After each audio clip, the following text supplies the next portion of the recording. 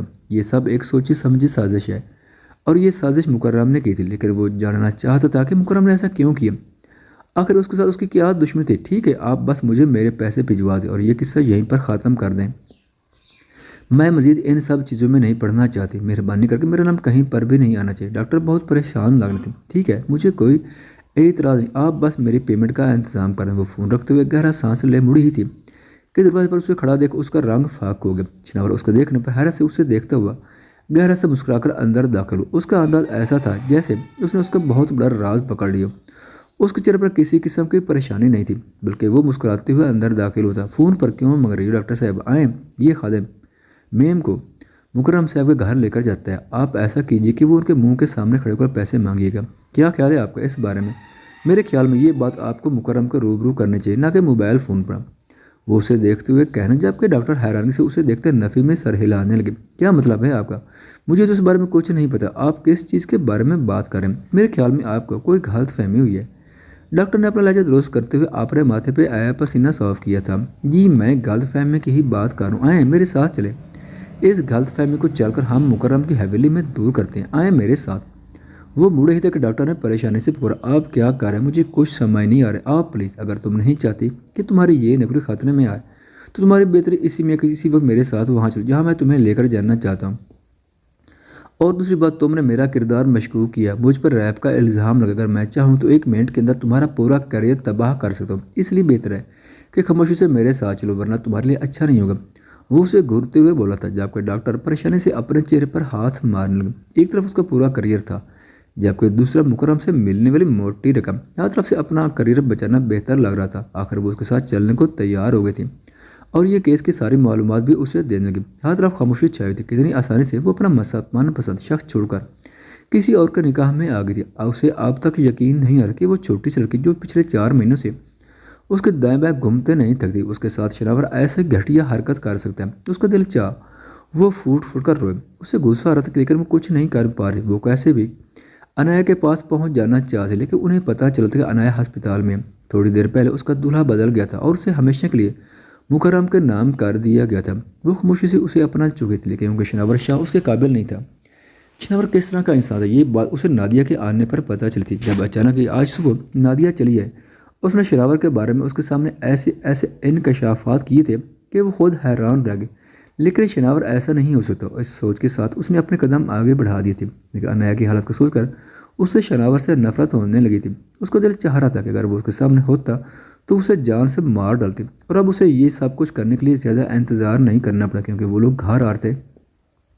وہ اسے جواب مانگنا چاہتی تھی اور شناور سے اسے جواب چاہیے تھا۔ وہ سب خاموشی سے بیٹھے ہوتے، دلہن کی آمد پر گھر میں جو تیاریاں اور رسومات کا انتظام کیا گیا، مجبوری کی وجہ سے وہ سب کچھ ہی انہیں کرنا پڑا تھا، کیونکہ خاندان اور برادری میں ابھی تک یہ بات نہیں پھیلی تھی۔ دولہا بدلنے کی یہی وجہ بتائی گئی کہ شناور ہسپتال میں ہے۔ لوگوں نے تفصیل میں جاننے کی کوشش تو بہت کی، لیکن ان سب نے کسی نہ کسی طریقے سے بات کو ٹال دیا تھا۔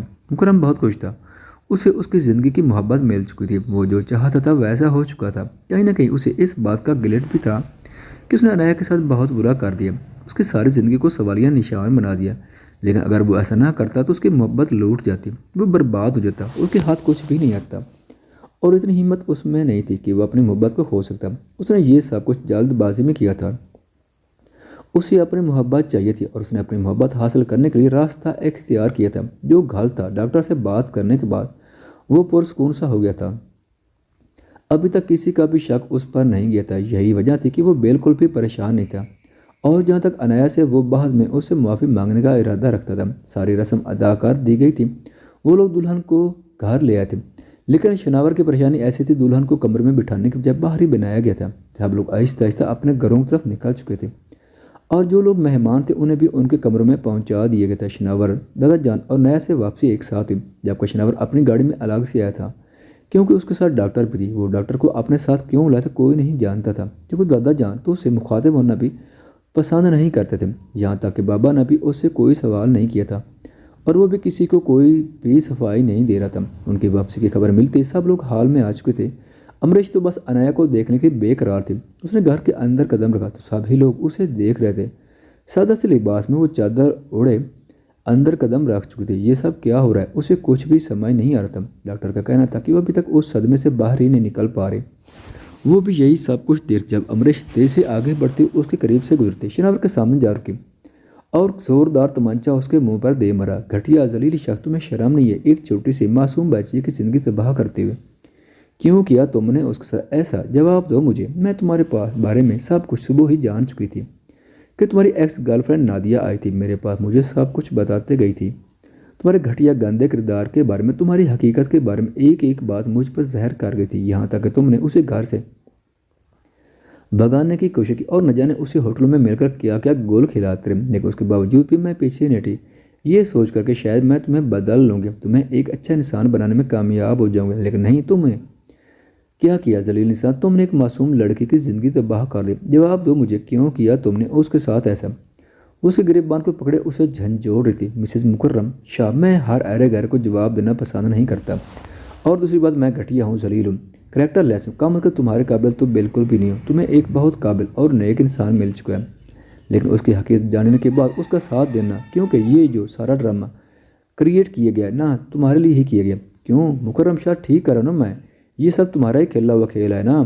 اب تم مجھ سے یقیناً جاننا چاہو کہ میں ایسا کیوں کہہ رہا ہوں۔ فکر مت کرو، میں نہ تو جھوٹ بول اور نہ ہی میں یہ مذاق۔ یہ جناب تمہاری محبت میں پاگل ہو رہے ہیں کہ انہیں لگا کہ تمہیں حاصل نہیں کر پائیں گے، تم مر جائیں گے۔ پھر انہیں انتہائی گھٹیا کوشش کی۔ مجھے ہرگز اندازہ نہیں تھا کہ یہ تم سے اتنا پیار کرتا ہے، مجھے لگ رہا تھا یہ سب اس کے وقتی جذبات ہیں جو وقت کے ساتھ ختم ہو جائیں گے، لیکن نہیں، ایسا نہ ہوا۔ وہ تمہارے لیے سچی فیلنگ رکھتا تھا۔ امریش تم خوبصورت ہو، تمہیں دیکھ کر کسی بھی دلی خواہش ہوتی ہے کہ وہ تمہیں اپنے دلہن بنائے۔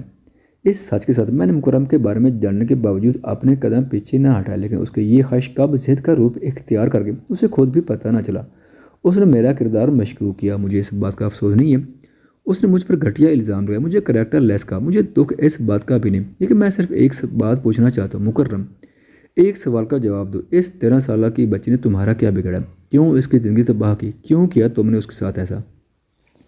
ڈاکٹر صاحب، اس سے پہلے کہ یہ جناب اپنی صفائیاں دیں، آپ کو رپورٹ پڑھ کر سب کو سنائے، ورنہ آپ جانتے ہیں کہ آپ کے ساتھ کیا ہوگا، اور اس رپورٹ پر لگی اوریجنل سٹیمپ بھی سب کو دکھائیے گا تاکہ کسی کو یہ نہ لگے کہ میں کوئی جھوٹ بول رہا ہوں۔ اس نے سب کو رخ ڈاکٹر کی طرف کیا تھا جو ہاتھ میں پکڑی فائل کو تھامے کام پہ جا رہی تھی۔ سب لوگ اسی کو دیکھ رہے تھے۔ آخرکار اس نے ہمت کرتے ہوئے رپورٹ پڑھنا سٹارٹ کر دی۔ انایا کے ساتھ کسی طرح کی کوئی زیادتی نہیں کی گئی، اور اس کے بے ہوش ہونے کی وجہ اس کو دیا گیا ڈرگس ہے۔ اسے کسی طرح کا نشہ دیا گیا تھا جس کی وجہ سے وہ ابھی تک اپنے مکمل ہوش میں آئی ہی نہیں تھی۔ اسے ڈرایا دھمکایا گیا، اس کے علاوہ اسے تھپڑ بھی مارے گئے۔ شاید وہ اس آدمی کے بات ماننے کی راضی نہیں تھی جس کی بنا پر اس نے یہ قدم اٹھایا۔ وہ بزرگ سا مینٹلی ڈسٹرب ہے کیونکہ اسے ساری رات ایک بند کمرے میں اندھیرے میں رکھا گیا۔ اس کے علاوہ اس کے ساتھ ایسا کچھ بھی نہیں ہوا۔ یہ سب کچھ ایک پلان تھا جو کہ مکرم شاہ نے بنایا تھا، اور یہ سب کچھ کرنے کے پیچھے کی وجہ امریش تھی جس سے وہ محبت کرتا تھا، اور اسے حاصل کرنے کے لیے اس نے یہ راستہ اختیار کیا تھا۔ مکرم اپنی صفائیاں دے رہا تھا لیکن سب ثبوت اس کے پاس تھے، اور نیا بھی اس بات کو قبول کر چکی تھی کہ مکرم ہی اسے زبردست اسٹور روم میں لے کر گیا تھا جہاں اس نے نہ صرف اس کے کپڑے پھاڑے بلکہ اس تھپڑ مار کر زبردستی کچھ پلایا ابھی، اور اس کے بعد اس ساری رات ایک اندھیرے کمرے میں قید کر دیا گیا۔ خواتین و حضرات، چینل پر آنے کا بہت شکریہ۔ اگر ویڈیو پسند آئے تو چینل کو سبسکرائب کریں اور ساتھ ہی بیل کے آئیکن کو لازمی پریس کریں تاکہ آنے والی ویڈیوز کی اپڈیٹ سب سے پہلے آپ تک پہنچ سکیں۔ شکریہ۔